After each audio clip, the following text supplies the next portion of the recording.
Abrí la mochila con la misma calma automática de siempre, apoyado junto al surtidor número 4 de la gasolinera de la carretera vieja. El olor a combustible se mezclaba con el café recalentado que alguien había dejado cerca, y yo solo pensaba en estirar las piernas y seguir manejando. Pero en cuanto bajé el cierre y aparté la ropa doblada, algo dentro no estaba donde debía estar. No pertenecía a mí, no era mío. Era un objeto que jamás había visto en mi vida, envuelto con un cuidado extraño, demasiado preciso, como si alguien lo hubiera colocado ahí con intención. Sentí que el mundo se inclinaba apenas un grado, lo suficiente para que todo dejara de sentirse seguro. Mis manos empezaron a temblar antes de que pudiera evitarlo, no un temblor exagerado, sino ese traicionero que nace en los dedos y sube despacio, como una corriente eléctrica maligna. El corazón me golpeaba el pecho con una fuerza que no sentía desde hacía años, y por un segundo pensé que tal vez, a mis 61 años, ese sería el momento en que mi cuerpo finalmente me fallaría. Cerré la mochila de golpe, como si el objeto pudiera mirarme de vuelta, y una avalancha de recuerdos cruzó mi mente sin permiso. La mañana en que salí de casa, el café tibio que mi nuera me sirvió, su sonrisa correcta, demasiado correcta, y sus manos ordenando mis cosas mientras decía que solo quería ayudarme. Siempre he sido un hombre tranquilo.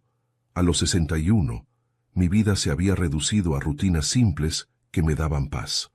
Conducir largas distancias me relajaba, escuchar la radio vieja, parar en gasolineras como esa sin pensar demasiado. Confiaba en la gente, quizá más de lo que debería. Mi nuera lo sabía. Siempre fue amable, pero de una forma distante, calculada, como quien cumple un papel aprendido.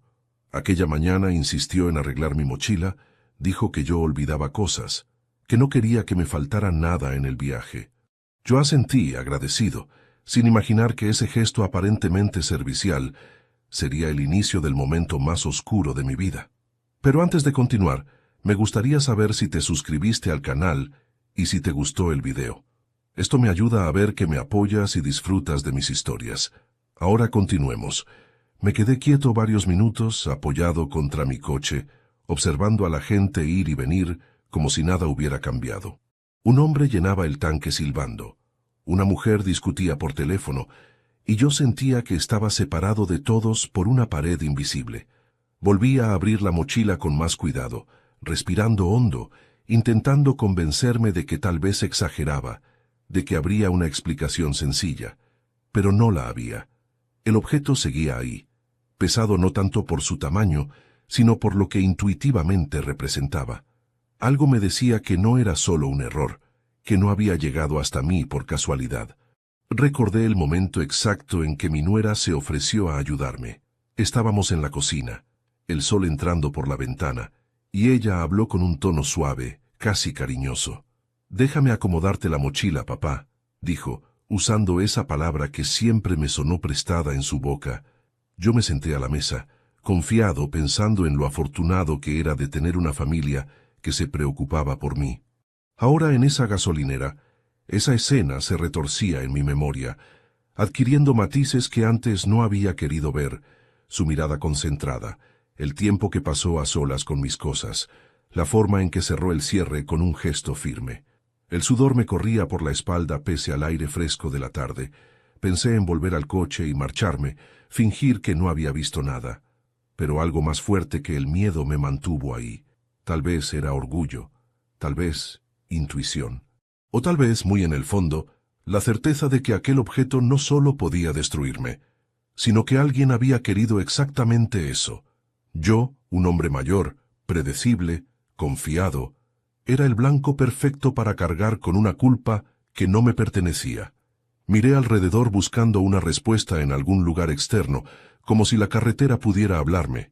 Nada, solo el ruido de los autos y el pitido lejano de una caja registradora. Volví a cerrar la mochila, esta vez con cuidado, y supe que no podía seguir viaje como si nada. Cada kilómetro que avanzara con eso encima sería un paso más hacia algo que no entendía, pero que ya me tenía atrapado.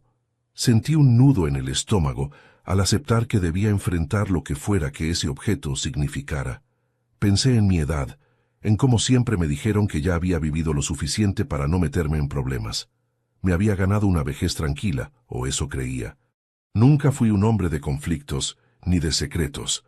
Todo lo que tenía lo había construido con trabajo y paciencia, y sin embargo, ahí estaba, parado en una gasolinera cualquiera, con una mochila que ya no sentía mía, y una sensación creciente de que alguien había cruzado una línea invisible conmigo.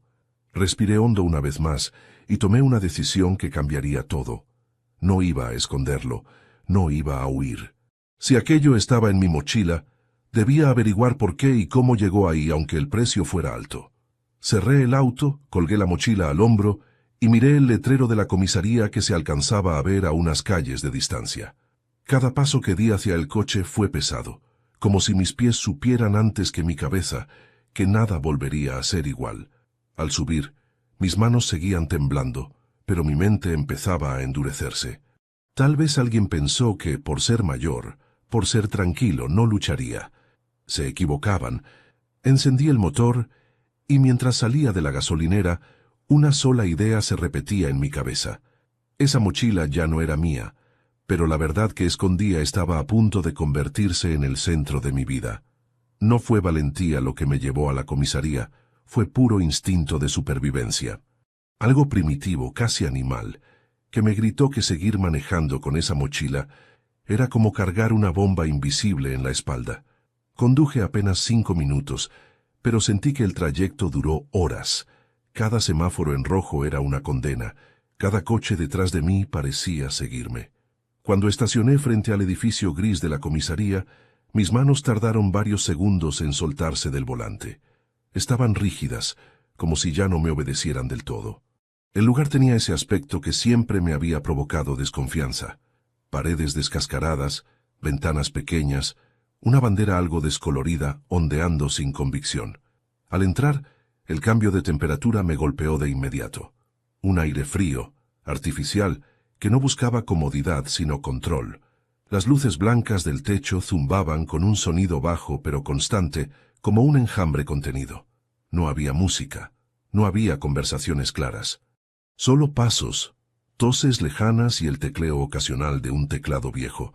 Apreté la correa de la mochila con fuerza, como si pudiera absorberla dentro de mí. Me acerqué al mostrador, intentando mantener la voz firme. Dije que necesitaba hablar con un agente, que había encontrado algo que no era mío. Al principio, el policía que me atendió apenas me miró. Parecía cansado, acostumbrado a dramas ajenos, pero cuando mencioné la mochila y la coloqué sobre el mostrador, algo cambió. No sabría decir exactamente qué, pero su postura se tensó, y sus ojos, antes indiferentes, se afilaron. Me pidió que esperara y llamó a otro agente con un gesto breve. De pronto, ya no era un viejo cualquiera que entraba por error. Me sentaron en una silla metálica frente a una mesa sencilla. El frío del asiento se filtró a través de mi ropa, recordándome que estaba en terreno ajeno. 2 policías se colocaron frente a mí. Uno joven, demasiado correcto, y otro mayor con una mirada cansada que parecía haber visto demasiado. Me pidieron que abriera la mochila. Mis dedos, torpes, lucharon con el cierre. Cada centímetro que avanzaba el sonido metálico me hacía contener la respiración. Cuando finalmente quedó abierta, el silencio se volvió tan denso que casi dolía. El policía mayor fue quien metió la mano. Lo hizo con seguridad, como quien espera encontrar cualquier cosa. Pero en cuanto tocó el objeto, su expresión cambió de forma brusca. Retiró la mano como si se hubiera quemado y dio un paso atrás. Sus ojos se abrieron de par en par y el color se le fue del rostro. El agente joven se inclinó para mirar mejor y también se quedó inmóvil. Nadie habló durante unos segundos que parecieron eternos. Yo sentía mi corazón golpeando tan fuerte que estaba seguro de que podían escucharlo. ¿De dónde salió esto, señor?, preguntó finalmente el mayor, con la voz quebrada. Esto es... No terminó la frase, no hizo falta. La forma en que se miraron entre ellos me dijo todo lo que necesitaba saber. Aquello era grave, muy grave. El agente joven tragó saliva y salió de la sala casi corriendo, sin decir palabra. El mayor cerró la mochila con cuidado excesivo, como si temiera provocarla. Luego me miró de una manera distinta. ya no como a un ciudadano que pide ayuda, sino como a un problema que debía ser contenido. En ese instante comprendí que mi vida acababa de girar sobre su propio eje. Todo lo que conocía, mis rutinas, mi tranquilidad, incluso mi identidad, estaban a punto de ser cuestionados. Pensé en mi casa, en mis fotos familiares, en los años de trabajo honesto que había dejado atrás. ¿Cómo podía algo que no me pertenecía poner en duda toda una vida? Abrí la boca para explicar, para defenderme, pero el nudo en mi garganta me lo impidió.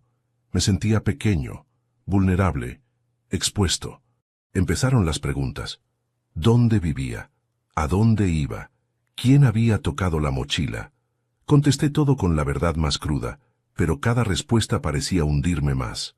Cuando mencioné a mi nuera, noté un leve cambio en la expresión del policía mayor. No de sorpresa, sino de cálculo. Anotó algo en una libreta y levantó la vista lentamente. Por primera vez, sentí que no me creían del todo. O peor aún, que estaban considerando no creerme. El tiempo se volvió extraño dentro de esa comisaría. No sabía si habían pasado minutos u horas. Me ofrecieron agua, pero mis manos temblaban demasiado para sostener el vaso. Escuchaba murmullos detrás de la pared, palabras sueltas que no lograba unir. Protocolo, riesgo, procedimiento. Cada término me alejaba más de la posibilidad de salir de allí como había entrado. Yo solo quería volver a ser el hombre que había parado a cargar gasolina. Cuando finalmente me dejaron solo por unos minutos, apoyé la frente contra la mesa fría y cerré los ojos. Pensé en cómo, a mis 61 años, había creído que lo peor ya había pasado, que los grandes sobresaltos eran cosa de jóvenes. Me equivoqué. Allí, rodeado de luces frías y silencio incómodo, entendí que alguien había puesto en mis manos una carga diseñada para destruirme y que la primera explosión ya había ocurrido. Escuché pasos acercarse y levanté la cabeza. El policía mayor regresó con un gesto grave. Me dijo que debía quedarme, que la situación era delicada, que todo debía aclararse. Asentí sin discutir. Ya no tenía fuerzas para hacerlo. En el fondo, sabía que había cruzado un umbral invisible.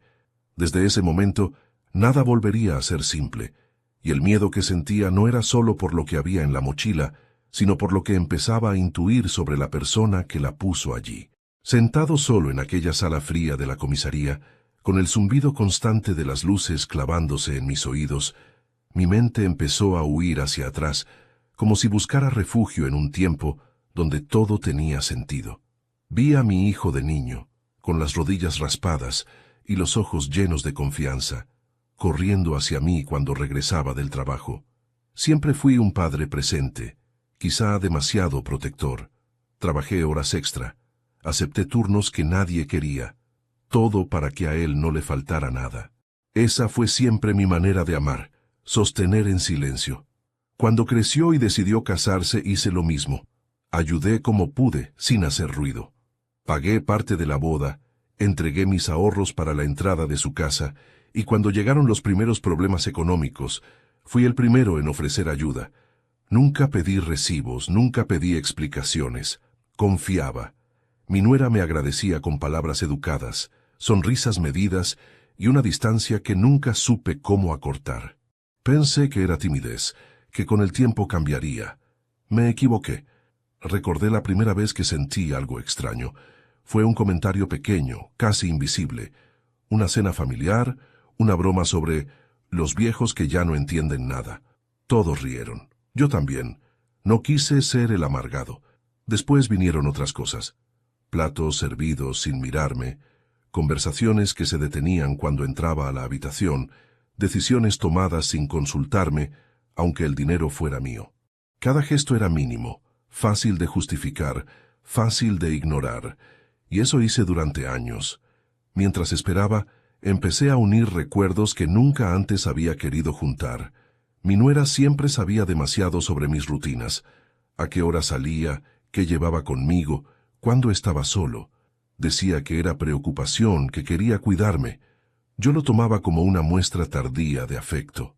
Ahora, sentado allí, esa preocupación adquiría otro color, otro peso. ¿Desde cuándo alguien cuida tanto de lo que no le pertenece? Pensé en la mochila, en cómo la acomodó con una calma que ahora me resultaba inquietante, en cómo me pidió que confiara, que no revisara, que descansara. Yo obedecí sin cuestionar, como siempre había hecho. Me dolía admitirlo, pero tal vez mi mayor error no había sido confiar en ella, sino creer que el desprecio silencioso no podía transformarse en algo peor. La pregunta empezó a martillarme la cabeza. ¿Y si no fue un error? Recordé una discusión que escuché sin querer, meses atrás. Ella hablaba en voz baja por teléfono, molesta, diciendo que ya estaba cansada de esperar. En ese momento no entendí de qué hablaba. Ahora esa frase regresaba con una claridad brutal. ¿Esperar qué? ¿Esperar cuándo? Esperar que yo desapareciera del camino. Sentí un escalofrío recorrerme la espalda al pensar que, quizá, llevaba mucho tiempo siendo un estorbo conveniente. El policía mayor pasó frente a la puerta de vidrio y me miró sin expresión. Yo bajé la vista avergonzado, como si ya fuera culpable de algo. Fue entonces cuando entendí que en ese lugar mis recuerdos eran lo único que todavía me pertenecía. Y esos recuerdos empezaban a señalar en una dirección que no quería aceptar. Cada ayuda económica, cada favor, cada silencio mío había construido una relación desigual donde yo daba y otros calculaban. Me vi firmando papeles sin leerlos del todo, prestando dinero sin dejar constancia, aceptando excusas que no cuadraban. Siempre pensé que la familia estaba por encima de todo, que la sangre justificaba los sacrificios. Pero la sangre no explica la frialdad, no explica una mochila manipulada, ni un objeto colocado con precisión quirúrgica para arruinar una vida. Eso no es descuido, eso es intención. Por primera vez, la palabra traición cruzó mi mente sin que pudiera apartarla. No como una acusación formal, sino como una sospecha viscosa que se adhería a todo lo que recordaba. Me pregunté cuántas veces había mirado hacia otro lado para no ver la verdad, cuántas señales había enterrado bajo mi necesidad de sentirme útil, necesario, querido. A mis 61 años, esa revelación dolía más que cualquier amenaza legal. Escuché voces acercarse de nuevo, me limpié el rostro con las manos y respiré hondo. Sabía que lo que venía sería peor. Pero también supe algo más, algo que nació en ese silencio cargado de recuerdos. Si alguien había planeado esto con frialdad, si había usado mi confianza como arma, entonces yo ya no podía seguir siendo el mismo hombre dócil de siempre. La mochila no solo cargaba un objeto extraño, cargaba años de desprecio disfrazado de cortesía, y eso, finalmente, empezaba a cuadrar demasiado bien. El interrogatorio comenzó sin que nadie anunciara nada. Simplemente dejaron de tratarme como a un ciudadano confundido y empezaron a mirarme como a un problema. El policía mayor regresó acompañado de otro agente, este con un cuaderno grueso y una grabadora que colocó sobre la mesa sin pedirme permiso. El clic del botón al encenderla resonó en la sala como un disparo seco. En ese instante supe que algo había cambiado para siempre. Ya no estaba allí para pedir ayuda, estaba allí para defenderme. Las preguntas llegaron una tras otra, sin pausas, sin cortesía. ¿Dónde había estado los últimos días? ¿Con quién me había reunido? ¿Por qué viajaba solo? ¿Por qué ese objeto estaba en mi mochila? Contesté todo con la verdad, pero cada respuesta parecía insuficiente, débil, sospechosa. Cuando decía no lo sé, anotaban más. Cuando decía no es mío, levantaban una ceja. Nadie me gritó, nadie me amenazó, y sin embargo la presión era asfixiante. Era como si el aire se hubiera vuelto más pesado solo para mí. Me explicaron, con una frialdad quirúrgica, las consecuencias legales de lo que se había encontrado. No entraron en detalles, pero no hizo falta.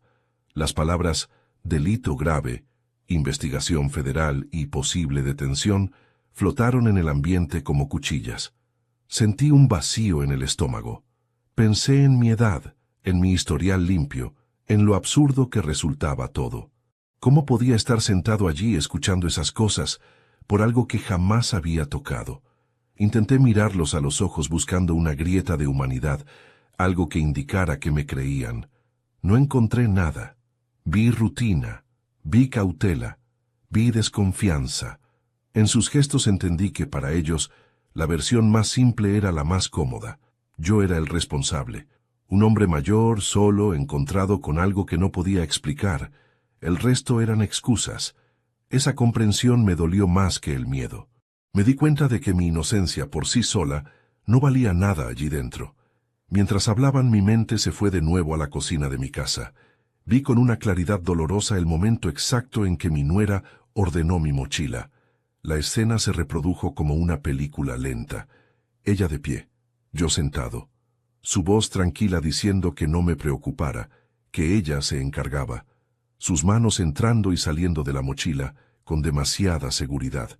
Yo mirando el reloj, pensando en el viaje, confiando. En ese instante, algo se acomodó dentro de mí con violencia. Ya no era una duda difusa. Era una imagen concreta, precisa, imposible de ignorar. El agente joven me pidió que repitiera la historia una vez más. Noté un leve cambio en su tono, como si esperara que me contradijera. Repetí cada palabra, cada detalle, con la misma calma forzada.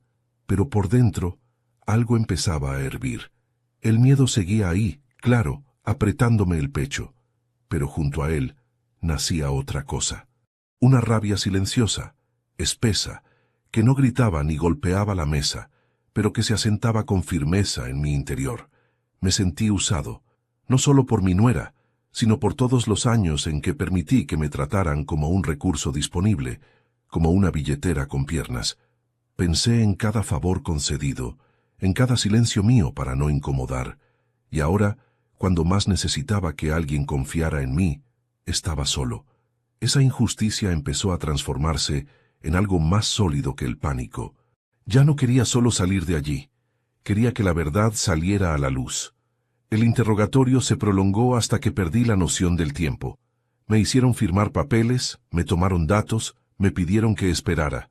Cada "espere aquí" sonaba como una sentencia suspendida. Cuando finalmente me dejaron solo otra vez, apoyé las manos sobre la mesa y noté que ya no temblaban tanto. El miedo seguía, sí, pero estaba siendo empujado hacia un rincón por una determinación nueva y peligrosa. Miré la puerta cerrada y pensé en mi nuera, en su calma, en su distancia, en su precisión. Si ella creía que podía cargarme con esto y desaparecer tranquila, se equivocaba.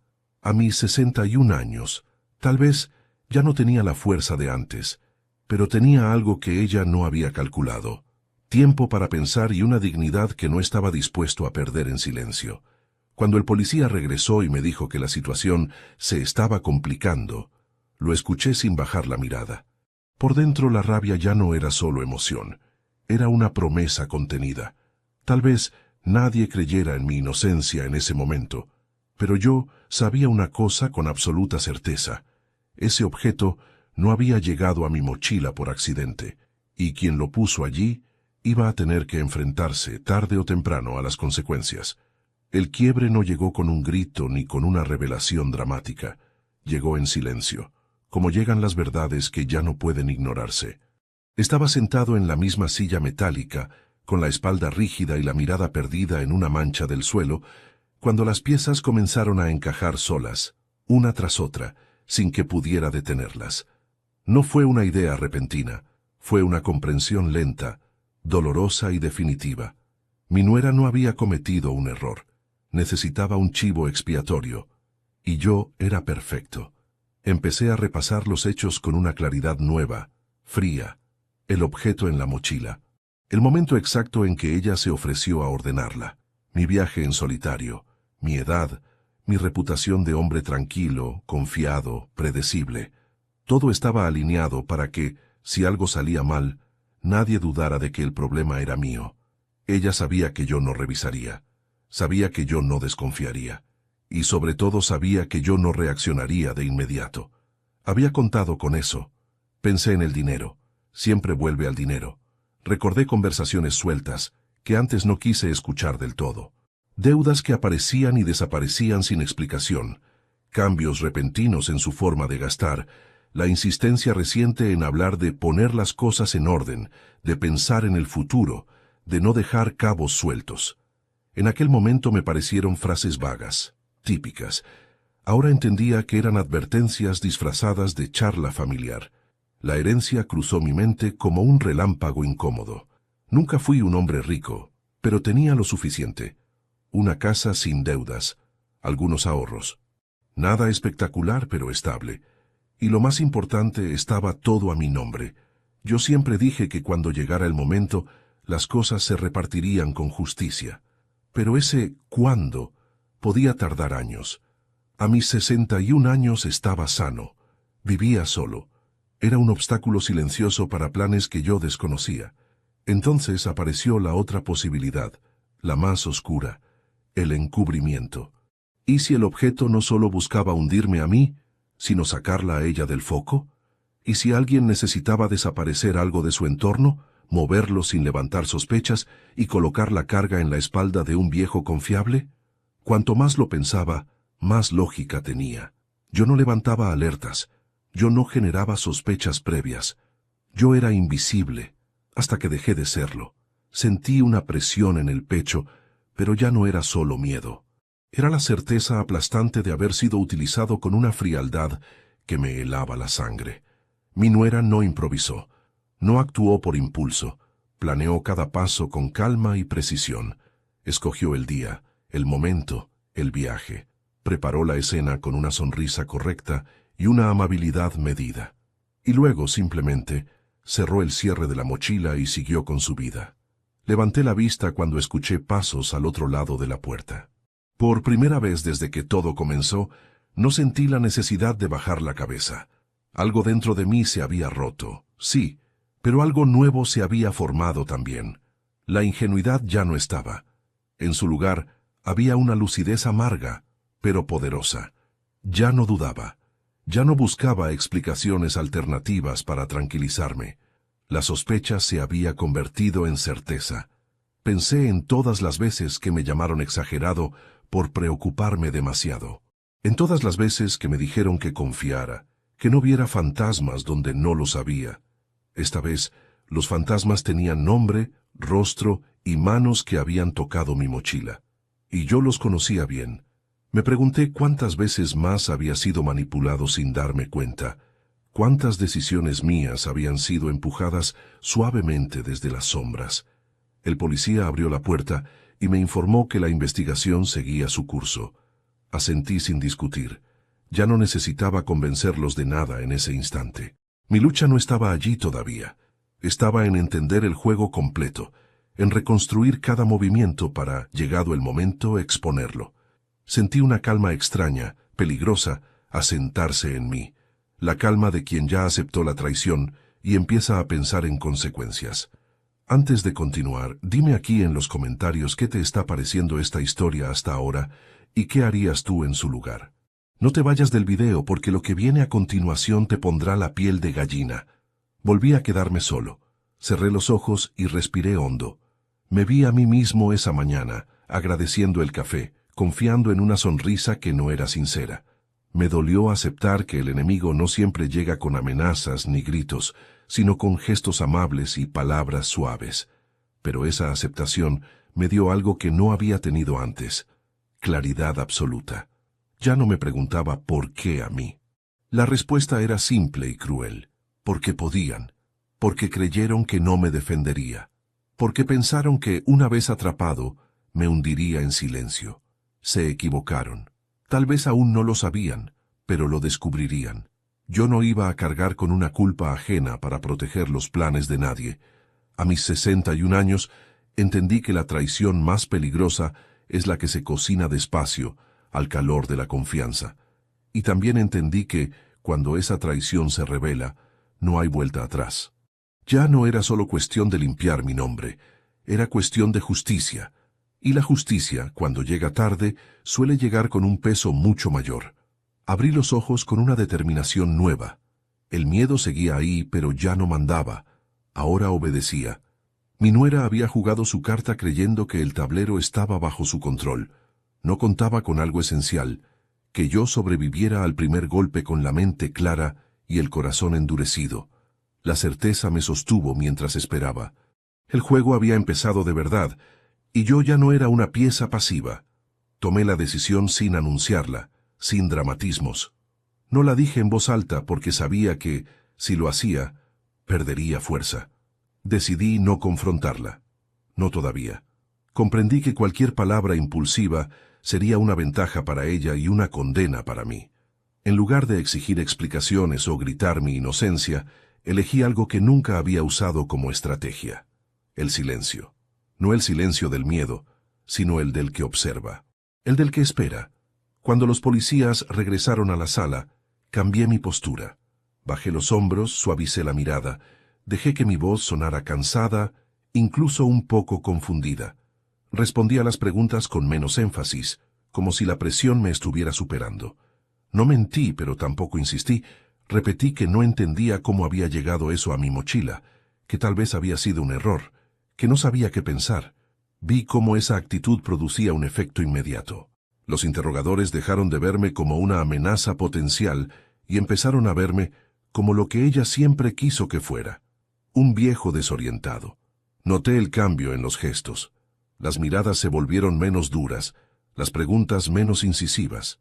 El policía mayor ya no me observaba como antes. Ahora parecía más preocupado por los procedimientos que por mí. El joven empezó a hablarme con un tono casi condescendiente, explicándome las cosas como si yo no pudiera comprenderlas del todo. Tragué mi orgullo y acepté ese papel. Cada vez que lo hacía, sentía una punzada interna, pero sabía que era necesaria.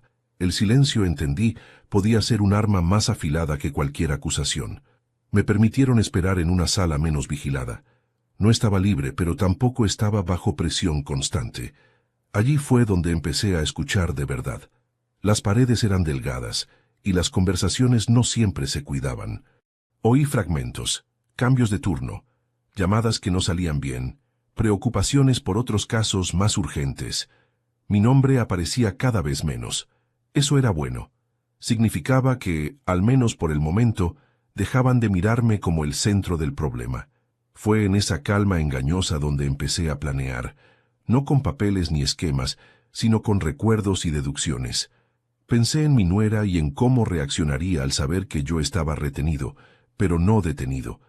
Imaginé su impaciencia, su necesidad de control. Ella no era de las que soportaban bien la incertidumbre. Necesitaba saber qué estaba pasando, necesitaba ajustar sus movimientos, y yo, en silencio, me convertía en una variable que no había previsto. Decidí no llamarla, ni a ella ni a mi hijo. Sabía que cualquier contacto podía delatarme, podía provocar una reacción que aún no estaba listo para enfrentar. En cambio, dejé que el tiempo corriera. Observé cómo los policías hablaban entre ellos, cómo anotaban menos cosas sobre mí y más sobre el objeto. Yo pasaba a segundo plano, exactamente donde quería estar. Mientras tanto, mi mente trabajaba sin descanso. Recordé detalles que antes me habían parecido insignificantes: horarios, conversaciones interrumpidas, la forma en que ella evitaba hablar de ciertos temas cuando yo estaba presente. Empecé a ver un patrón de control, de anticipación. No era una mujer impulsiva, era metódica. Eso significaba que debía haber dejado rastros, aunque creyera haberlos borrado todos. Nadie planea algo así sin cometer un error. Nadie. Una tarde, mientras un agente dejaba unos documentos sobre una mesa cercana, escuché mi apellido mencionado junto a la palabra libertad provisional. No dije nada, no reaccioné. Solo incliné un poco la cabeza como si no hubiera entendido bien. Por dentro, sentí un latido firme, controlado. Las piezas se movían. El silencio estaba funcionando. No era el final, ni mucho menos, pero era un avance. Empecé a notar algo más. Los policías ya no me veían como alguien capaz de tramar nada. Me hablaban de manera descuidada, comentaban cosas frente a mí que antes no hubieran dicho. Uno mencionó que habían contactado a mi familia y que no parecían sorprendidos. Esa frase se me clavó como una espina. No sorprendidos, claro que no. Ella sabía, ella había contado con eso. Pero ahora, yo también sabía, y esa simetría era nueva. Cuando finalmente me permitieron hacer una llamada breve, elegí a alguien que ella no esperaba. Un viejo amigo, meticuloso y discreto, que siempre tuvo un talento especial para encontrar información. No le expliqué todo, solo le pedí que estuviera atento, que observara, que escuchara.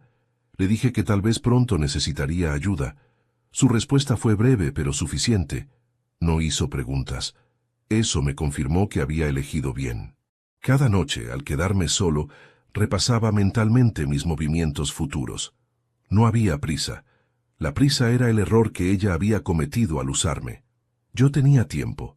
A mis 61 años había aprendido que la paciencia no es resignación, sino estrategia. Fingir debilidad me daba ventaja. Fingir ignorancia me volvía invisible. Y desde la invisibilidad podía ver con claridad. El miedo no había desaparecido del todo. Sería mentira decir eso. Seguía ahí como un murmullo constante, recordándome lo que estaba en juego. Pero ya no me paralizaba. Había sido desplazado por una concentración fría, casi ajena. Empecé a disfrutar incluso de la sensación de estar un paso atrás, observando cómo los demás creían tener el control. Sabía que mi nuera en algún punto cometería un error. La gente que cree haber ganado demasiado pronto siempre lo hace. Yo solo debía estar listo para reconocerlo cuando ocurriera. Y mientras tanto, seguiría siendo el hombre cansado, el suegro confundido, el viejo al que todos subestimaban. No me importaba el desprecio momentáneo, no cuando estaba construyendo algo mucho más grande. Al salir de la sala aquella noche, escoltado pero no esposado, sentí por primera vez desde la gasolinera que el rumbo podía cambiar. Nadie lo notó, pero dentro de mí algo se alineó con una precisión nueva. El silencio ya no era ausencia, era presencia contenida. Era un arma cargada, esperando el momento exacto para disparar. El lector atento podía sentirlo en el aire. Algo se estaba gestando. No un arrebato, no una explosión inmediata, sino una estructura sólida, paciente, inevitable. Yo ya no reaccionaba. Yo preparaba. Y cuando llegara el momento, cuando el silencio se rompiera, no sería para pedir explicaciones, sino para revelar una verdad que nadie podría volver a ocultar. La trampa no se construyó en un día ni con grandes movimientos. Se fue armando despacio, en silencio, mientras todos creían que yo apenas resistía el peso de lo ocurrido. Mi imagen de anciano inofensivo empezó a jugar a mi favor de una manera casi obscena. Los policías me hablaban como si yo ya estuviera vencido, como si lo único que pudiera hacer fuera esperar decisiones ajenas. Yo asentía, bajaba la mirada, dejaba que mis hombros se encorvaran un poco más de lo normal. Por dentro, sin embargo, mi mente estaba despierta, como no lo había estado en años. Cada palabra que escuchaba, cada gesto distraído, cada descuido mínimo se convertía en una pieza más del rompecabezas que empezaba a revelar una figura mucho más oscura de la que había imaginado.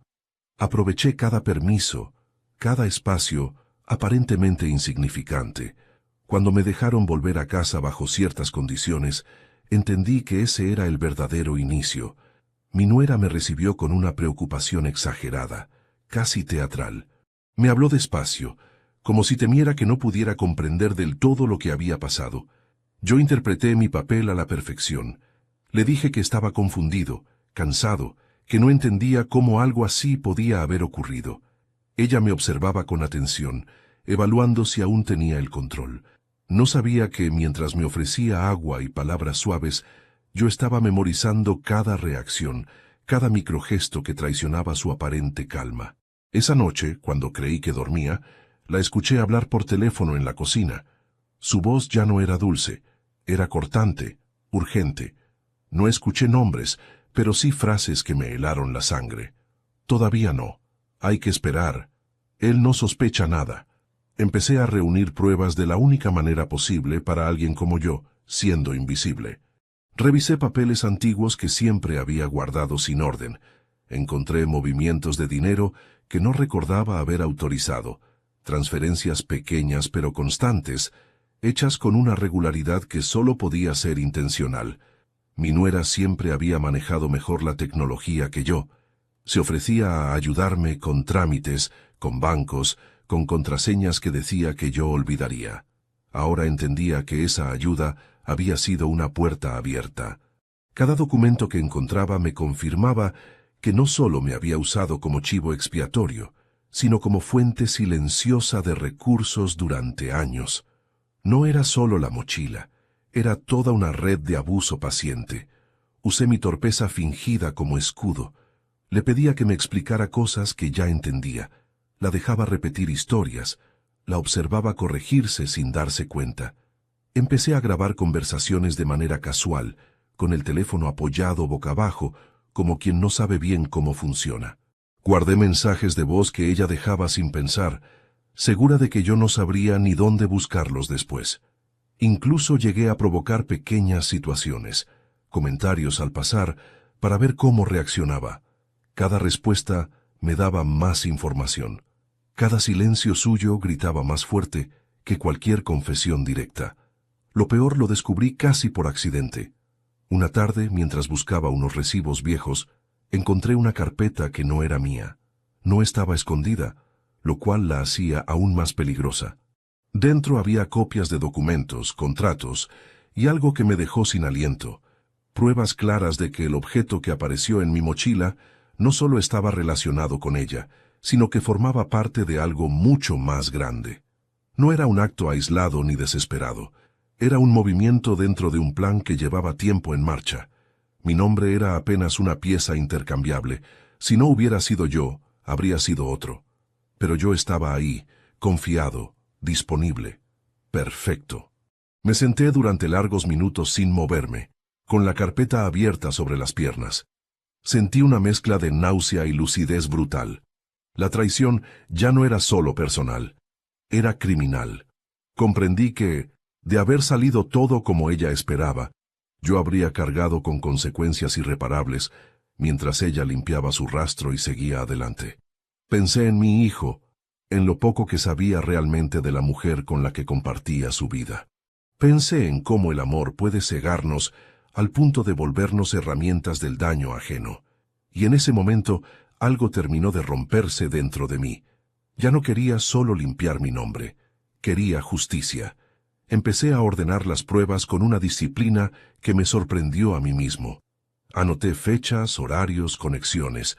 Volví a llamar a mi viejo amigo, y esta vez le di más detalles. No todos, pero los suficientes para que entendiera la gravedad. Él no se asustó. Me dijo algo que todavía resuena en mi cabeza. Cuando alguien cree que te tiene vencido, es cuando más errores comete. Tenía razón. Mi nuera empezó a relajarse. Bajó la guardia. Hablaba de más. Se movía con la confianza de quien cree que el peligro ya pasó. Yo seguía siendo el anciano cansado que apenas entendía lo que sucedía a su alrededor. Cada noche, repasaba el plan una y otra vez. No buscaba venganza impulsiva. No quería verla sufrir por rabia ciega. Quería que la verdad saliera a la luz de una forma que no pudiera negar ni torcer. Quería que enfrentara las consecuencias de cada decisión tomada con frialdad. Sabía que el clímax se acercaba. Lo sentía en la manera en que todo empezaba a alinearse. Los policías volverían a llamar.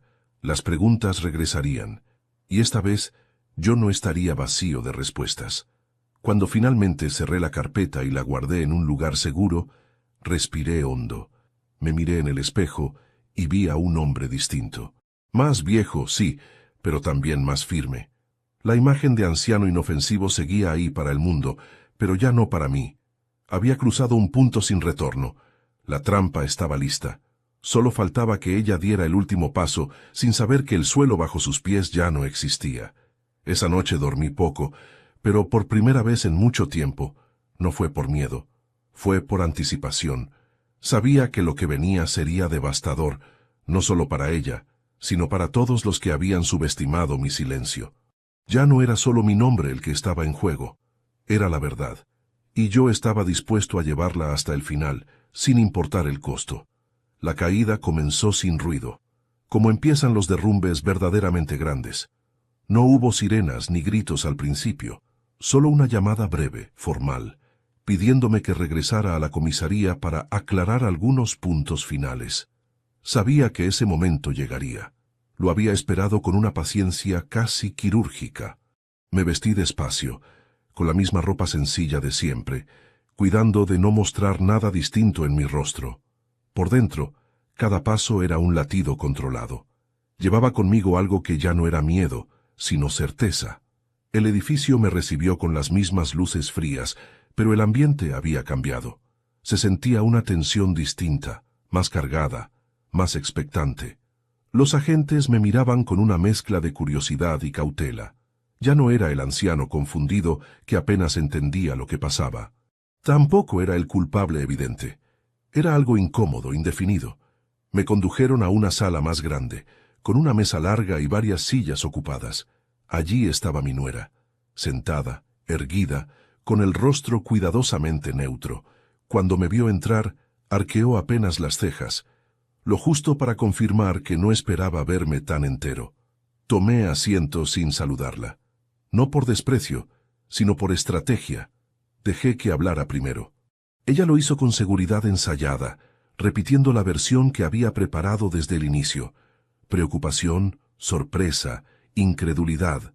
Decía que no entendía cómo algo así podía pasarme, que siempre me había considerado como a un padre. Mientras hablaba, yo la observaba con una calma que jamás habría creído posible. Ya no escuchaba sus palabras, escuchaba los huecos entre ellas, las pausas, los cambios sutiles en el tono cuando algo no encajaba del todo. Cuando llegó mi turno, no levanté la voz. No acusé, no señalé con el dedo. Saqué lentamente la carpeta que había guardado durante semanas, la coloqué sobre la mesa con cuidado, como si fuera algo frágil. El sonido seco del cartón al tocar la madera cortó el aire de la sala. Dije, con voz firme pero tranquila, que allí estaba la prueba definitiva, no una suposición, no una sospecha. La verdad completa, documentada, ordenada, imposible de ignorar. Los policías se inclinaron hacia adelante. Mi nuera también, aunque intentó disimularlo. Empecé por el principio. Las transferencias, las fechas, los accesos a mis cuentas. Expliqué cómo había confiado en ella para ayudarme con trámites que yo no dominaba, y cómo esa confianza había sido utilizada para mover dinero sin mi conocimiento. Vi cómo su mandíbula se tensaba apenas. Luego pasé al siguiente punto. Los documentos, las copias. Las conexiones que demostraban que el objeto encontrado en mi mochila no había aparecido por casualidad, sino que había sido movido deliberadamente desde un entorno que ella conocía demasiado bien. El giro ocurrió cuando uno de los agentes leyó en voz alta un informe que yo había solicitado a través de mi amigo. Allí estaba, claro como el día, el verdadero origen del objeto, su recorrido previo, los nombres que aparecían asociados. Mi nuera dejó de fingir calma. Sus manos se apretaron sobre sus rodillas. Negó con la cabeza antes de que terminaran de leer, como si eso pudiera borrar lo que ya estaba dicho. Por primera vez desde que la conocía, la vi perder el control del gesto. «Esto es una locura», dijo demasiado rápido. «Él no sabe lo que dice, está confundido». Nadie respondió de inmediato. El silencio fue demoledor. Un silencio pesado, definitivo. Los policías ya no la miraban con cortesía. La miraban con atención, con interés profesional. Continué.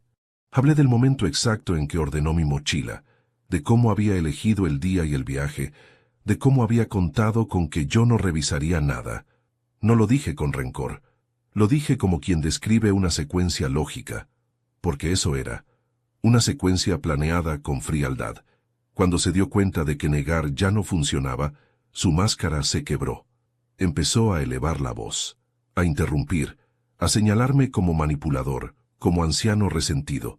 La verdadera personalidad emergió sin filtro. Ya no había sonrisas medidas ni palabras suaves. Había ira, desprecio, una urgencia feroz por recuperar el control que se le escapaba entre los dedos. Verla así fue como ver caer una pared que siempre estuvo agrietada, pero que yo me había negado a mirar. El policía mayor le pidió que se calmara. Ella no pudo. Gritó que todo era injusto, que nadie entendía la presión que había soportado, que alguien tenía que pagar por lo que había pasado. Esa frase quedó flotando en el aire. Alguien tenía que pagar. No dijo quién, pero todos lo entendimos. Yo había sido elegido. No por culpa, por conveniencia. En ese momento sentí algo que no fue alegría ni alivio. Fue una calma profunda, casi solemne. La verdad estaba ahí, desnuda, sin necesidad de adornos. Yo ya no tenía que convencer a nadie. La caída era inevitable. Los agentes comenzaron a hacerle preguntas directas, precisas, técnicas. Ella respondió mal, se contradijo, se enredó. Cada palabra suya hundía un poco más el terreno bajo sus pies. Yo observaba en silencio, consciente de que ese silencio ahora tenía peso. Cuando finalmente le pidieron que entregara su teléfono y sus documentos, supe que el clímax había pasado. Lo que venía era consecuencia pura. Me miró entonces por primera vez, no como a un estorbo, sino como a una amenaza real. En su mirada había algo parecido al miedo, mezclado con rabia y una incredulidad casi infantil. No podía aceptar que aquel viejo tranquilo, al que había subestimado durante años, fuera quien la llevara hasta allí. Me levanté despacio cuando uno de los policías me dijo que podía irme. Sentí el cuerpo pesado, pero firme. Al pasar junto a ella, no dije nada. No hacía falta. Todo lo que debía decir ya había sido dicho con pruebas, con paciencia, con verdad. Su caída no necesitaba mi voz para ser completa. Se había expuesto sola frente a todos, mostrando exactamente quién era cuando ya no podía manipular la situación. Salí de la comisaría con el aire fresco golpeándome el rostro. Respiré hondo. Por primera vez desde la gasolinera, sentí que el mundo recuperaba su eje. No era el final de todo, pero sí el final de la mentira. Sabía que vendrían procesos, consecuencias, conversaciones difíciles, pero también sabía que ya no caminaba solo ni cargando una culpa ajena. Había entregado la prueba definitiva. Había revelado el origen real del objeto. Y en el proceso había recuperado algo que creí perdido para siempre. Mi dignidad. La venganza no llegó como la imaginan en las películas. No hubo gritos, ni puertas golpeadas, ni insultos lanzados con rabia. Llegó en silencio, vestida de papeles, plazos y decisiones firmes. Llegó con la calma de quien ya no necesita demostrar nada. Mientras el proceso avanzaba, yo me limité a hacer lo que nunca antes había hecho: respetarme. Cada paso fue legal, frío, medido. No me movía el deseo de humillarla, sino la necesidad profunda de que la verdad tuviera consecuencias reales, palpables, imposibles de revertir con lágrimas falsas o excusas tardías. Empezó con algo simple. Dejé de protegerla. Durante años había sido un muro invisible, cubriendo errores, justificando comportamientos, firmando documentos sin leerlos del todo para no incomodar. Ese muro cayó. Entregué toda la información que me pidieron, sin adornos ni omisiones. Cuentas, accesos, fechas, autorizaciones indebidas. Cada dato era un ladrillo retirado de la estructura que ella había construido a mi alrededor. Yo no celebraba, tampoco dudaba. Me limité a cumplir. La justicia, cuando se hace bien, no necesita espectáculo. Ella intentó comunicarse conmigo. Mensajes largos, luego breves, luego silencios calculados. No respondí, no por crueldad, sino por coherencia. Hablar habría sido volver al terreno que ella dominaba, el de la manipulación emocional. Yo ya no jugaba allí. Observé cómo, poco a poco, perdía aquello que más valoraba. No hablo solo de dinero, aunque también lo perdió. Hablo de control, de imagen, de la narrativa que había tejido con tanto cuidado. Los conocidos empezaron a preguntar. Las miradas cambiaron. Las puertas se cerraron con una suavidad implacable. Mi hijo fue quien más sufrió ese derrumbe. Verlo enfrentar una verdad que había sido ocultada durante años fue doloroso, pero necesario. No lo presioné, no le exigí que eligiera. Le ofrecí hechos, nada más. Los hechos, cuando son claros, hacen el trabajo solos. Él necesitó tiempo. Yo también. Aceptar que el daño venía de alguien tan cercano no es algo que se supere de un día para otro. Pero por primera vez, nuestras conversaciones dejaron de estar llenas de silencios incómodos. Hablábamos desde un lugar nuevo, más honesto, más adulto. Ella perdió la casa que creía segura. Perdió el acceso a recursos que había considerado propios sin serlo. Perdió la red de confianza que la sostenía. No porque yo lo pidiera con saña, sino porque cada consecuencia era la respuesta lógica a una acción previa. Así funciona la verdadera venganza. No inventa castigos, permite que el sistema haga su trabajo. Yo solo quité las vendas. Lo demás ocurrió solo. Mientras tanto, yo recuperaba algo que no figura en ningún documento oficial. Recuperaba la dignidad. Esa sensación de caminar erguido, de mirarme al espejo sin bajar la vista. Durante años creí que ser bueno era aguantar, ceder, callar. Aprendí, tarde pero con claridad, que ser digno es poner límites, incluso cuando duele, incluso cuando rompe vínculos, incluso cuando te llaman egoísta por dejar de aceptar abusos. No celebré su caída. No me reuní con nadie para contar la historia con tono triunfal. Mi catarsis fue íntima. Fue sentarme en silencio en mi casa, revisar mis papeles con calma, ordenar mis cosas sabiendo que ahora sí eran mías.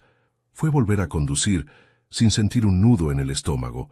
Fue detenerme en una gasolinera y abrir mi mochila sin miedo. Pequeñas victorias invisibles, pero profundas. Hubo noches difíciles. No voy a mentir. La culpa intenta colarse incluso cuando uno ha hecho lo correcto. Me pregunté si podría haber actuado antes, si había señales más claras que ignoré. La respuesta siempre fue la misma. Hice lo que pude con lo que sabía. Castigarme por no haber sido desconfiado antes habría sido otra forma de injusticia. Aprendí a perdonarme, y ese perdón fue más liberador que cualquier resolución judicial. Ella, por su parte, intentó reconstruirse rápido.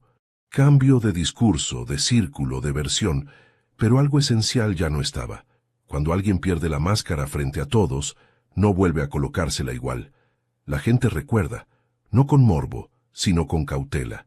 Esa cautela fue su nuevo límite, y lo entendió. Lo vi en su manera de evitar ciertas miradas, de medir cada palabra. El control absoluto ya no le pertenecía. Yo seguía adelante sin prisa. A mis 61 años no tenía nada que demostrarle a nadie. Me bastaba con vivir en paz, con saber que no había dejado pasar la oportunidad de hacer lo correcto por miedo o comodidad. La venganza silenciosa no busca aplausos, busca equilibrio. Y lo encontré. Un día, ordenando el último cajón que había quedado pendiente, encontré una foto vieja. Mi hijo de niño abrazándome con fuerza, sonriendo sin reservas. La sostuve unos minutos y comprendí algo fundamental. Todo lo que había hecho, todo el silencio, toda la paciencia, había sido para proteger eso. No la imagen, sino el valor que representaba. La honestidad, el cuidado mutuo, la confianza bien puesta. No grité, no insulté, no necesité hacerlo. La justicia habló en mi nombre con un tono que no admite réplicas, y yo, por primera vez en mucho tiempo, me sentí completo. No porque ella hubiera perdido, sino porque yo había recuperado algo esencial, la certeza de quién soy y de lo que merezco. Cuando finalmente cerré ese capítulo de mi vida, no lo hice con rabia, sino con serenidad.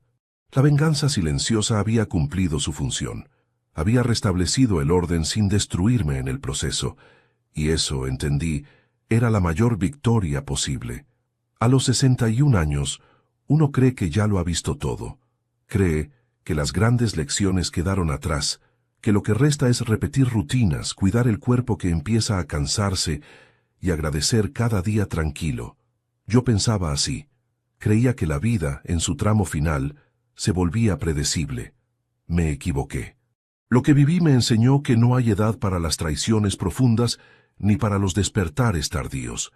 Y también me enseñó que nunca es tarde para reconstruirse desde un lugar más digno.